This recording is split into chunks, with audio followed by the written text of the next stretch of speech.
Namaste, hello viewer. Welcome to my channel.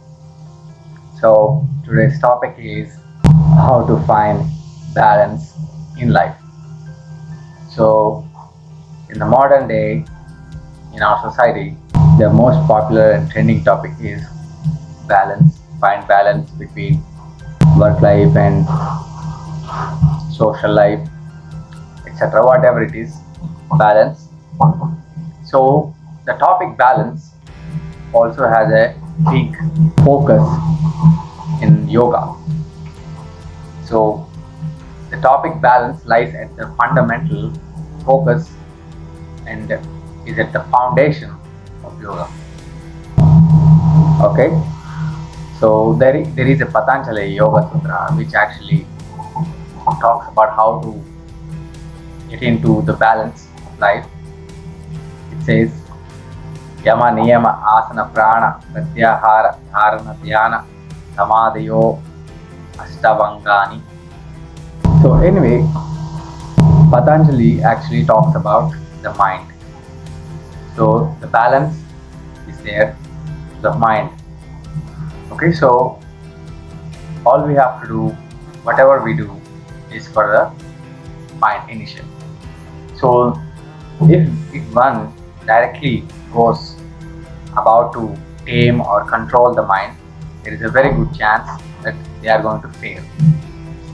Okay, because mind is something that is very, very powerful on its own, and let me tell you, mind is not to be controlled, and mind is something that which cannot be controlled. So what is to be done with the mind? So mind is something that is to be liberated. Okay, so when there is a very powerful thing, enormously powerful thing, we cannot contain it.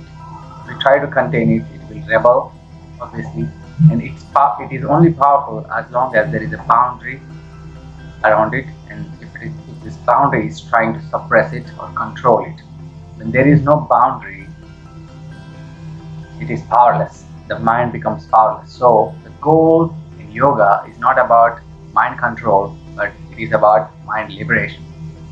So the entire practices of yoga are focused towards liberating this mind, making it powerless against you, but making it powerful for you.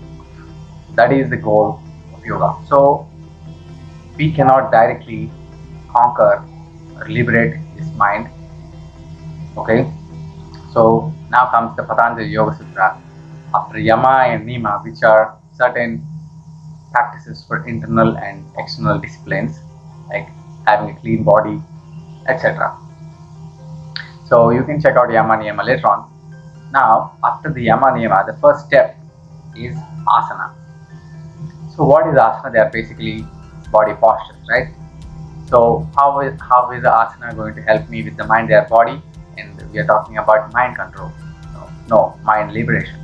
So understand this, in yoga, body, mind and spirit, these are the things which we talk about, and these are the things which we focus on. So the mind, body and the spirit, they are intrinsically connected. They are basically one. They are not really different entities. So the body is the physical expression of the mind, and the spirit is the highest observer, or it is just an awareness.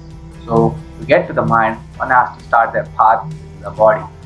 So through the body, through the control over the body, we get to the mind, liberate the mind, and then we experience the spirit.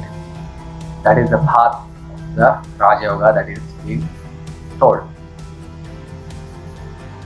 So there are certain asanas in yoga to which we get to the mind. So directly trying to liberate the mind is a next to impossible task. So if any person inexperienced try to sit for meditation and try to become calm and peaceful, there is a very good chance that they are going to fail, because without the practice of asana, liberation of the mind is not going to be easy, and therefore it is essential to practice asanas and get to get to the part of balancing in life through asana. So now let's look at a very good essential asana that is required to get balance in one's life.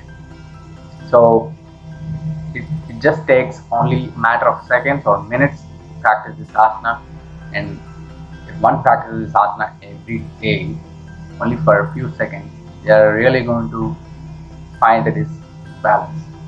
So they can divide their time, like say 10 minutes, then 1/3 for asana practice, 1/3 for pranayama, and 1/3 for meditation practice.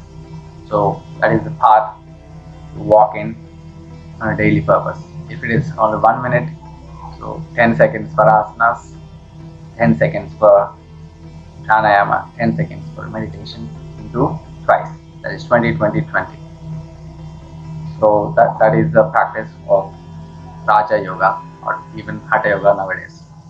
So let's look at how to practice the tree pose and getting balance in the body first, which in turn gives balance to the mind, because if there is no balance in the mind, even the body cannot balance. When the body is balancing, the mind is balancing, and through this balance we get touch with the spirit, that is the consciousness or the awareness that is observing everything. Let's look at tree pose. So first of all, come to the starting position, Tadasana, and select a good tiny object in front of yourself. It could be a point, a dot, or an idol, an object, or anything that you can concentrate on for the next few seconds. So just keep looking at the point, concentrate on the point, and let's try to balance by looking at this point. Slowly lift the right leg up, place the sole on the finger upper thigh, the left leg, try to balance over here. When you become steady and stable, keep looking at the object. You can simply put the Namaskara, and then slowly raise the hands up and keep gazing at the point in front of you. For beginners this may be difficult, but for advanced practitioners this could be easy. Then the challenge would be to just practice this asana for a very long time.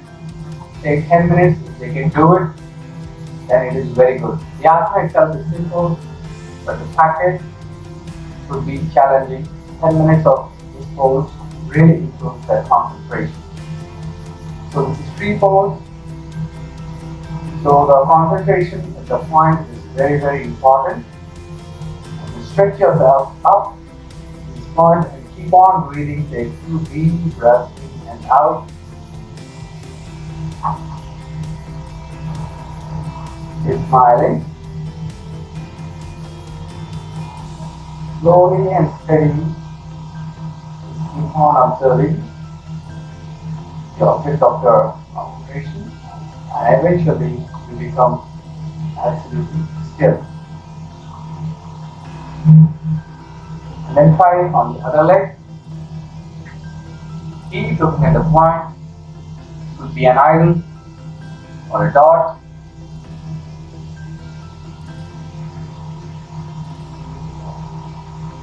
So practicing the tree pose every day really brings balance to your life. Balancing the body, balancing the mind, and balancing choices.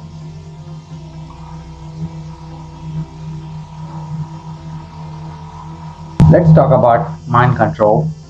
So as I have said, that mind is a very powerful and energetic entity. So imagine that this thing that I'm holding in my fingers, imaginary thing, is a very powerful and energetic thing. So it constantly moves here and there, the awareness, then whatever it is trying to do. And if you think that you are going to hold it in one place, it's impossible, because it is very powerful. It will break the boundaries and it can destroy the thing that is trying to control it, because it is very powerful. Okay, your mind is very powerful, so we cannot control this thing. Okay, but when you liberate it, when we do not bring any constriction around it, it goes on, and when we do asanas, pranayama, everything, eventually come to meditation, this mind that is going here and there, slowly and slowly comes to a steady position, and slowly, and then it becomes steady and slow. Perfect stillness is something that great yogis only have achieved, but for a normal human being, good stillness is enough. And then again it moves, and again it becomes steady. This state itself is very peaceful and very high. So if it tries to go wherever it wants to go, just liberate mind, and then eventually, slowly comes to a steady position on its own. If we try to compress its movements by putting rules, restrictions, and something like discipline, it is very powerful. It is just going to break your boundaries, and it is not going to be of any help to you. And this is the yogic path. This is the true yogic path. And self-discipline in yoga is about the liberation of the mind, not suppression or the control of the mind. Because the mind, very powerful thing, is to be liberated for peace. Thank you so much for watching this video. Do like, share, subscribe. Namaste. Mind is not only a powerful entity, mind is also a clever and tricky entity.